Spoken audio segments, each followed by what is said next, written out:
주시니 땅의 모든 만물이 주를 경배합니다. 아멘. 우리 하나님은 죽은 자의 하나님이 아니요 산 자의 하나님인 줄 믿으시기를 바랍니다. 그것은 우리 자신이 죽은 자가 아니라 산 자로 살아야 되겠다 하는 사실을 또한 역설적으로 교훈하는 말씀이기도 하죠. 오늘도 하나님께서는 우리 모든 인생이 정말 살아 움직이고 역동하는 그런 복된 사람으로 살아가는 아름다운 역사를 주의 이름으로 축원합니다. 오늘 본문의 말씀은 에스겔서 18장에서 보았는데요. 우리 한번 따라서 합시다. 마음과 영을 새롭게 하라. 마음과 영을 새롭게 하라. 예, 마음과 영을 새롭게 하라 하는 그런 말씀으로 제목을 증거하고자 합니다. 31절에 보면 너희는 너희가 범한 모든 죄악을 버리고 마음과 영을 새롭게 할지어다 하는 말씀이 나오죠. 이 말씀에 근거하여서 오늘 18장을 보고자 하는데 본문을 다 읽지는 않았고 21절로 24절을 보았지만 이제 이 18장 전체 말씀을 한번 생각하면서 은혜를 나누고자 합니다. 오늘 이 에스겔서는 여러분 다 알다시피 대선지서에 속하는 그러한 내용이죠. 예레미야서라든가 다니엘서 또 여기 에스겔서와 같은 이러한 내용들은 대선지서라 해서 그 분량도 많고 내용도 또 광범위한 그런 내용에 들어가요. 특별히 이 에스겔서는 예언서에 가까운 그러한 지금 대예언서라고 그랬죠. 예언의 내용이 아주 어떻게 보면 냉혹할 정도로 냉철하고 냉정하게 기록되어 있는 것을 보게 돼요. 제가 오래전에 거의 한 10년도 더 된 것 같아요. 오래전에 이 에스겔서를 읽다가 숨이 막히고 죽는 게 이런 거구나 하는 그런 정도의 그 호흡이 가빠지고 그런 그 신체 물리적인 이렇게 어떤 고통을 느낄 정도로 이 아주 예민한 그런 내용들이 에스겔서에 써 있어요. 그래서 사실 다 한 번에 다 읽지를 못할 정도로 정말 색깔로 치면 깜깜하고 어두운 그러면서도 거기서도 뭔가 강력한 빛이 확 밝혀지는 것 같은 그런 느낌의 예언서, 이게 에스겔서다. 여러분 물론 우리 모든 각자마다 그 읽는 방법이나 또 읽을 때의 감동은 다 다르기 때문에 꼭 저와 같다고 할 수는 없겠지요만은 저는 그런 느낌을 가지고 에스겔서를 대하곤 합니다. 오늘 본문의 내용은 여러분이 성경을 보시면은 그런 내용이 있죠. 아버지의 죄악과 아들의 의라 하는 그런 내용으로 되어 있는데 정리를 하자면 아버지가 지은 죄로 말미암아 그 자녀가 아버지의 죄를 받을 이유는 없다. 아버지가 잘했으면 그 잘한 것은 아버지 몫인 것이고 또 잘못했으면 그것도 아버지 본인이 질 것이지 아버지가 잘했다고 해서 아들이 그걸 가지고 엄청나게 호의호식할 것도 아니고 또 그렇다고 그 아버지가 잘못했으니 아들도 그 잘못을 받을 것이다. 이런 게 안 된다. 그런 내용을 얘기하고 있어요. 2절에 보면 이스라엘에 그런 속담이 있었던 것 같아요. 아버지가 신포도를 먹었으므로 그의 아들의 이가 시다고 하면 어찌 됨이냐 이런 말이 있어요. 자, 아버지가 신포도를 먹었다고 하는 것은 그 신포도를 먹을 때의 느낌은 어떤 느낌이 있나요? 혀서 인상이 써지고 또 심지어는 치아가 안 좋을 때는 이가 찡하고 아플 정도로 고통스러운 게 있죠. 네, 그런가 하면은 신포도 하면은 이제 말씀하신 대로 침이 고이는 그런 어떤 그걸 반사신경이라 그러나요? 무조건적인 반사신경인가요? 조건적인 반사신경인가요? 어떻게 보면 무조건적이고 어떻게 보면 조건적인 그런 반사신경이 팍 생길 정도로 그런 효능이 있는 효과가 나타나는 그런 신포도죠. 신포도. 그것을 아버지가 먹었다고 해서 아버지가 신 느낌을 받는 걸 아들도 받겠느냐? 아들이 신포도주를 안 먹었으면 그 맛을 아들은 느끼지 못하는 거거든요. 근데 이것은 무엇을 얘기하냐면 이스라엘 백성들이 아버지가 잘못한 것은 그 자식도 그거를 받아야 된다. 이런 식으로 해석하고 생각하는 경향이 있었고 또 아버지가 잘못을 했기 때문에 그 자식도 죄인 취급을 받는 이런 일들이 있는 것을 보고 그것이 부당하다는 내용을 오늘 우리에게 얘기해 주고 있는 것을 보게 됩니다. 그래서 1절에서부터 4절까지 보면은 아버지가 신포도주를 먹었다고 아들이 신맛을 볼 수 있다고 하는 것은 잘못됐던 것처럼 한 사람이 죄를 지으면 그건 그 범죄한 사람이 죽을 것이다 라고 하는 인과응보, 사필귀정 그런 내용이 기록이 되어 있는 것을 보게 돼요. 우리말에 자업자득이라는 말이 있죠. 자기가 한 일은 자기가 그 결과에 대한 책임을 져야 된다. 그런 내용. 그래서 4절 마지막 후반부에 보면은 어떤 말씀이 있나요? 다 같이 한번 읽어볼까요? 범죄하는 그 영혼은 죽으리라. 4절을 전체적으로 한 번 더 다시 보겠습니다. 모든 영혼이 다 하나님께 내게 속한지라. 아버지의 영혼이 내게 속함 같이 그의 아들의 영혼도 내게 속하였느니 누가 죽어요? 범죄하는 그 영혼은 죽으리라. 그렇게 되어 있어요. 그래서 범죄하는 그 영혼은 죽으리라 할 때의 영혼을 그 영혼이 죽으리라. 이렇게 우리가 이해하고 읽어도 되겠죠. 성경은 그 영혼은 죽으리라 하면서 구체적으로 범죄자의 그 결말에 대해서 얘기하고 있는 것을 보게 되죠. 자, 이러한 내용이 자업자득 인과응보의 그 법칙이 기록되어 있는 반면에 5절서부터 9절까지를 보면 어떤 내용이 나와요? 어떤 사람이든지 간에 그 내용이 그래요. 의롭게 살면 어떻게 된다는 거예요? 그 사람은 반드시 살 수 있다. 살 길이 있다. 그 사람은 죄와 상관없이 살아갈 수가 있다. 이런 내용을 하고 있어요. 그러니까 인과응보, 사필규정, 자업자득의 대전제하에 의롭게 사는 사람은 어떻게 사는 것이 정당해요? 의롭게. 그렇죠. 의로운 결과를 얻는 것이 정당하다 하는 것을 기록하고 있어요. 그런데 10절로 13절을 보면 어떤 내용이 나옵니까? 그렇게 의로운 사람, 의인이라 하는 사람이라 할지라도 그 사람이 범죄하게 되면 어떻게 된다는 거예요? 반드시 벌을 받는다. 그래서 13절 마지막 절에 보니까 뭐라고 그랬어요? 자기의 피가 자기에게로 돌아간다. 이제 13절, 11, 12, 13절을 쭉 보면은 아무리 의인이라 할지라도 그가 이러한 잘못을 살게 되면 그 가증한 일로 말미암아 그 사람은 반드시 죽을 거다. 그러니까 이것은 여기 보면은 정확하게 얘기하면 10절 한번 보세요. 잘 들어보세요. 자, 봐요. 의롭게 살면 살 텐데 그런 의인이 아들을 낳았어요. 그 의인의 아들이라 할지라도 그 의인의 아들이 잘못하면 어떻게 된다는 거예요? 반드시 죽게 된다 이거예요. 그죠? 근데 이 말 속에는 어떤 내용이 들어있는 거예요? 의인이라 하는 그 사람 자신도 이러한 죄를 짓게 되면 똑같이 그 벌을 받게 돼 있다는 거예요. 그러니까 의인이든 의인의 아들이든 오늘 이 시대, 지금 이 순간에 내가 의롭게 사는 것이 중요한 것이지 내가 과거에 의롭게 살고 착하게 살고 선하게 살았다고 해서 오늘 내가 범죄를 저지르고 오늘 내가 이 시간에 죄악을 행한다면 거기에 대한 죄값은 누가 받는다는 거예요? 본인이 받는다는 거예요. 그러한 논리가 오늘 10절로 13절에도 나오는 걸 보게 돼요.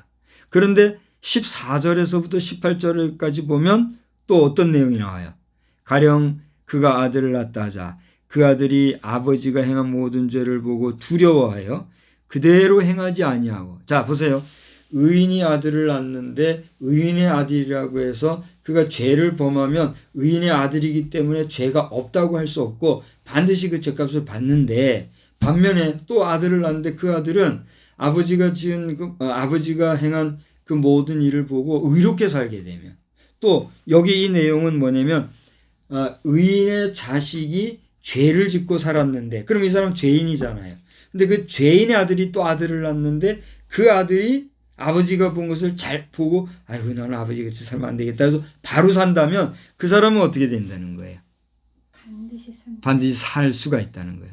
그러니까 결론은 뭐냐면 아들이 지은 죄는 누가 받아요? 그 아들이 받는 거고, 아버지가 지은 죄는 누가 받는 거예요? 그 아버지가 받는 거예요. 그래서 19절로 20절을 보면 바로 그 정리정돈해 가지고 나온 내용이 이거예요. 19절 20절 다 같이 볼까요? 너희는 이르기를 아들이 어찌 아버지의 죄를 담당하지 아니하겠느냐 하는도다. 이게 이제 아버지가 신포도주를 먹으면 아들이가 시다 하는 그 내용이란 말이에요. 아들이 정의와 공의를 행하며 내 모든 율례를 지켜 행하였으면 그는 어떻게 해요?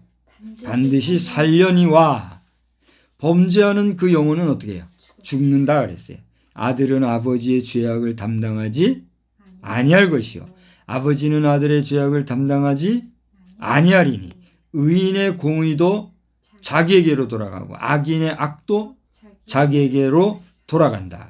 그래서 오늘 본문으로 삼은 21절로 24절에 보면은 악인은 어떻게 하면 어떻게 될 것이고 의인은 어떻게 하면 어떻게 될 것이다. 이런 이야기를 지금 하고 있어요. 그러니까 정리를 하자면 악인이라 할지라도 그가 죄에서 돌이켜 회개하고 바로 살면 벌 받아야 안 받아요? 안 받는 거예요. 의인이라 할지라도 그 행위가 악하고 죄악을 지으면 어떻게 되는 거예요? 죽는다는 거예요. 여기에 우리 기독교인들이 깨어 경성하고 근신하고 정신을 차려야 될 게 있단 말이에요. 우리가 한번 구원받는 것은 영원한 것입니까? 제한적이고 한계가 있는 것입니까? 영원한 것이에요.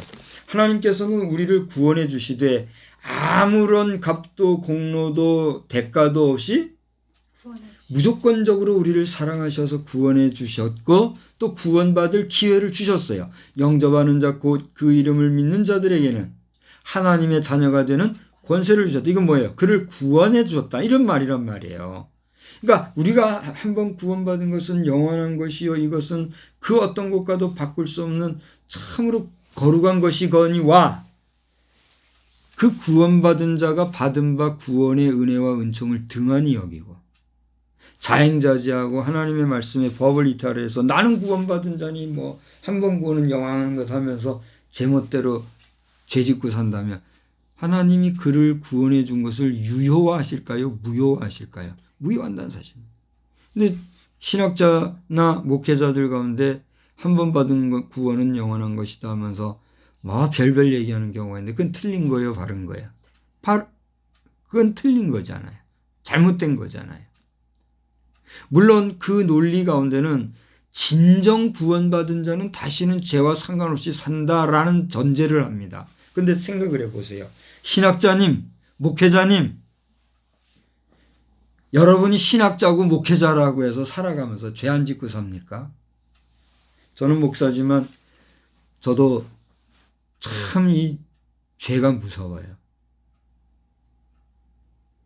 무서워서 무서운 게 아니라 의지와 상관없이 다가오는 그런 수많은 먼지들과 악취들, 여러분 생각해 보세요. 우리 살다 보면은요, 나에게 날아드는 먼지나 악취 같은 것들이 내가 그거를 냄새를 맡고 싶어서 그런 걸 겪습니까? 코를 막고 입을 막고 피하여도 덤벼드는 게 뭐예요? 악취요? 먼지잖아요. 우리는 그런 악취와 먼지와 같은 물리적인 그 영향을 받고 살아가는 육신으로 사는 한은 죄도 어떻습니까? 마찬가지라는 거예요. 죄도 수없이 우리에게 덤벼드는 걸 느끼지 못합니까? 저는 그것을 느끼기 때문에 참 죄라는 건 무섭구나. 그래서 죄는 모양이라도 보지 말라고 잠언서에 기록되어 있잖아요. 잠언서에 보면 여러 가지 말씀들이 정말 많이 있는데 그런 말씀도 있단 말이에요. 그러니까 신학자이네 목회자이네 하고 살아가는 우리 교회 지도자들도 얼마나 잘못 살았으면 지금에 와가지고 목회자들도 과세해라. 목회자가 과세해야 할 사람입니까? 수입이 있는 곳에 세금이 있다. 논리는 맞으나 목회자가 그렇게 수입을 얻고 찾고 직업적으로 살아온 사람입니까? 여러분 그렇게 살아가고 있습니까? 잘못 산 결과로 지금 성도들이 분노하고 백성이 분노하고 정치인들은 아무 생각 없이 그 소리를 듣고 매긴 거에 우리는 졸지에 종교인이 된 거 아닙니까?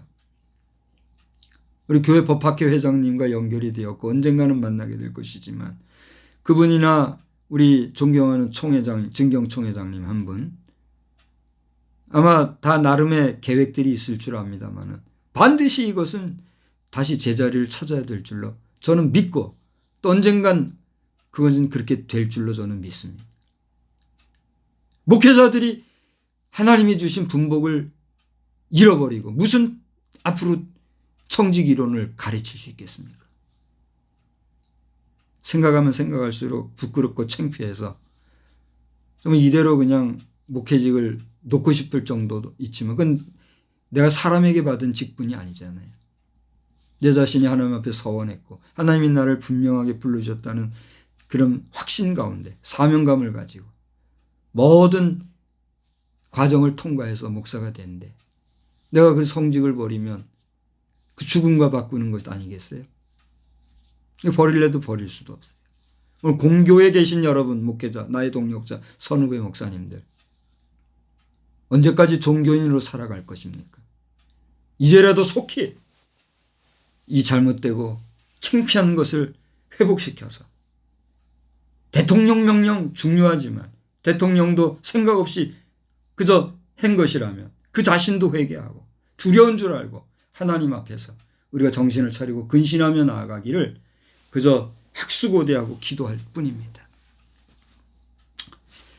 자, 아무튼지 간에 오늘 이와 같이 의인도 악인도 다 어떻게 된다는 거예요? 자업, 자득이라는 내용, 인과 응보, 사필귀정이라는 논리를 우리가 생각하면서 결자해지라고 이게 어디서부터 잘못됐는가를 우리가 생각하면서 실타래 풀듯 또 묶인 풀 풀어서 걸려 넘어지는 일이 없도록 이 지금 우리 여러 가지 그 법제 활동도 그렇잖아요. 지금 뭐 차별금지법이니 낙태법이니 하면서 지금 심각하게 여러 가지 정말 우리 같은 일반인들은 잘 모르지만 이 부분에서 전문가들은 머리를 아파하면서 아마 통증을 겪으면서 지금 이 법 문제 가지고 고민하고 씨름하고 괴로워할 줄 알아요. 그렇지 않습니까? 이 법이라고 하는 것은 한번 명문화되고 나면은 그 법은 어떻게 해야 돼요? 지켜야 되잖아요. 소크라테스가 위대하다고 생각한 것은 악법도 법이니까 법을 따른다 하면서 죽어갔는데 악법은 어떻게 해야 돼요? 고쳐야 되는데 악법이 되기 전에 그걸 법으로 만들지 아니하는 것이 어떻게 해요? 더 중요한 것.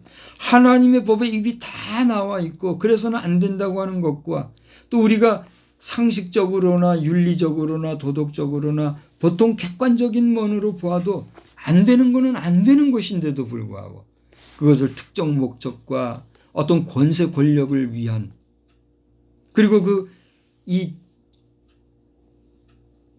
인간의 그 좁은 편견들 이런 것 가지고 생각하면 우리가 이해할 수 있는 것은 얼마든지 있어요. 그죠? 그러니까 모든 사물이나 인간관계나 살아가는 것들을 보면 이해 못할 것은 있어요, 없어요? 조금 깊이 생각하고 조금만 다른 사람의 입장에서 생각을 해보면 모든 것이 이해가 돼요, 안 돼요? 다 되는 거예요. 저는 어려서도 그랬지만 지금도 좀 그런 게 있는 것 같아요. 제가 이해력이 좀 떨어진다 이런 얘기를 들었거든요.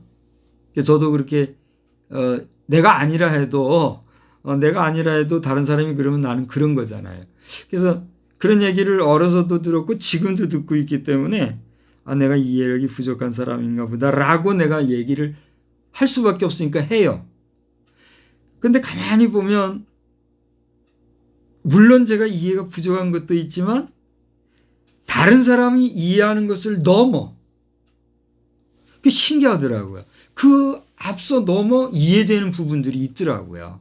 근데 세월이 지나고 시간이 지나면 내가 이해하지 못했다고 말했던 그것이 내 이해가 발랐던 그런 이해되는 상황들이 있더라고요. 구체적으로 말하기는 뭐 그렇지만 그런 경험과 또 체험을 제가 하면서 지금 살아가고 있는데 모든 우리 인간사라는 것은 조금만 생각을 바꿔서 또 상대방을 생각해서 이해하려고 하면 다 이해가 돼 있어요. 근데 이해한다고 해서 그 이해되는 부분이 하나님의 법 앞에서 잘못된 것을 인간의 방법과 수단으로 술수로 어떤 도모에 따라서 수용해서 그걸 어떻게 인간의 방법으로 만들어가고자 한다면 그게 하나님 앞에서 용서받을 수 있을까요? 없을까요? 용서받을 길이 없는 거예요. 요즘 저는 하나님께서 기도하게 하시고 기도가 되는 내용이 뭐냐면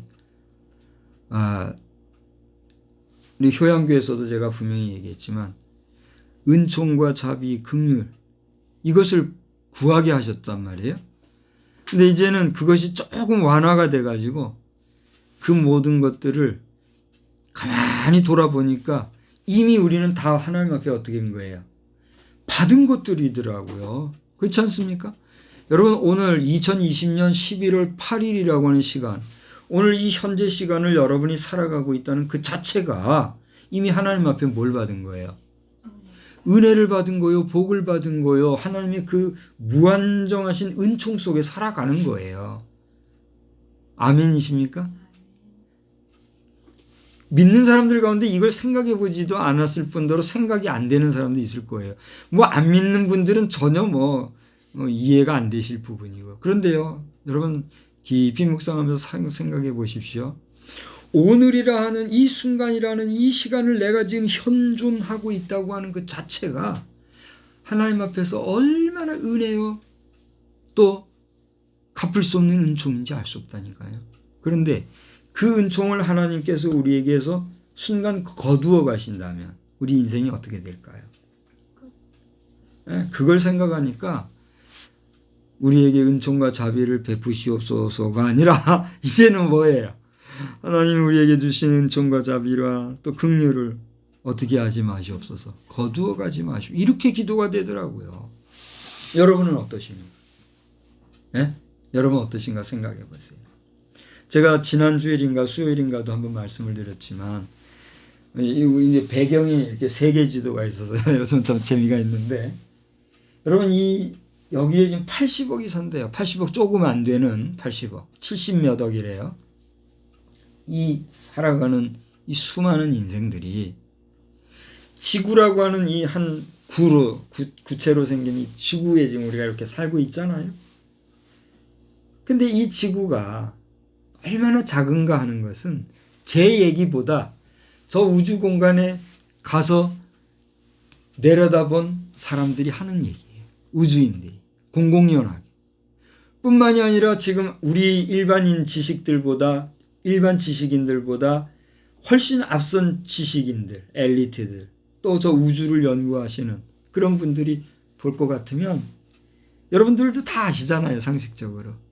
이 지구라고 하는 행성은 저 우주 공간에서는 눈에 띄지도 않을 정도로 작은 행성에 불과하더라. 지구촌에서 조금 멀리 떨어져서 보니까. 근데 하나님이 뭐가 아쉬워서 우리 지구촌 인생에게 연연하시겠고 그러시겠어요. 그렇지 않습니까? 지난 한 주간 동안에는 아마 뭐니 해도 미국의 대선 문제가 우리나라만이 아니라 전 세계적으로 큰 핫 이슈였을 것 같아요. 그죠? 오늘도 보니까 하루 종일 그 문제로 여러 가지 얘기가 나오고 있고 또 이미 다 게임이 끝난 것처럼 얘기하는 분도 있고 아직 아니다 하는 분도 있고 그런 상황 가운데 있죠.